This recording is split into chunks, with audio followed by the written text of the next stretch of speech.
पहुंचाएं। फिर आगे बढ़ते हैं कि जहांगीर तरीन की इस्तेहकाम पाकिस्तान पार्टी को मजबूत करने के लिए खासे मुतहरिक हो गए हैं। जहांगीर तरीन और परवेज खटक के दरमियान मामला तय पा गए हैं और काफ़ी दिनों से परवेज खटक जहांगीर तरीन से राबते में हैं।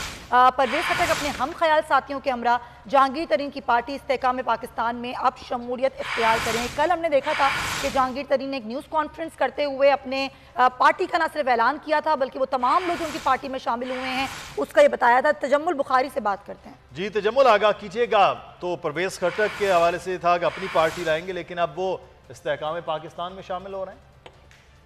जी बिल्कुल, कल जैसा कि जहांगीर तरीन ने अपनी प्रेस टॉक में कहा था कि वो एक बड़ा सरप्राइज देने जा रहे हैं और अपनी जो पार्टी है उसको मजीद मजबूत जो है वो बनाने जा रहे हैं। इसी हवाले से जहांगीर तरीन जो है वो मुतहरिक हो गए हैं इस्तेहकाम पाकिस्तान पार्टी को मजबूत बनाने के लिए। जहांगीर तरीन और परवेज खटक के दरमियान जो मुलाकात के मामला हैं वो तय पा गए हैं। परवेज खटक काफ़ी दिनों से जहांगीर तरीन से राब्ते में है, ये ज़राए का कहना है, जबकि ज़राए का ये भी कहना है कि परवेज खटक अपने हम ख्याल साथियों के हमरा जहांगीर तरीन की पार्टी इस्तेहकाम पाकिस्तान में शमूलियत इख्तियार करेंगे, जबकि परवेज खटक को इस्तेहकाम पाकिस्तान पार्टी में अहम ओहदा भी दिया जाएगा। ज़राए का ये कहना है कि परवेज खटक को इस्तेहकाम पाकिस्तान पार्टी का जनरल सेक्रेटरी बनाए जाने का इम्कान है, जबकि जो इस्तेहकाम पाकिस्तान पार्टी के ज़राए हैं उनके मुताबिक अगले चंद रोज़ में मजीद जो रहनुमा है, बड़े रहनुमा जो पाकिस्तान तहरीक इंसाफ को छोड़ने का ऐलान कर चुके हैं या ऐलान करेंगे, वो भी जहांगीर तरीन के साथ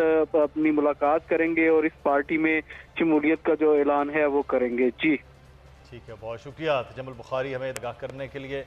एक और खबर भी है, नाज़रीन को बताएं कि पीटीआई रहनुमा अली मोहम्मद खान एक बार फिर गिरफ्तार हो गए। एंटी करप्शन मर्दान ने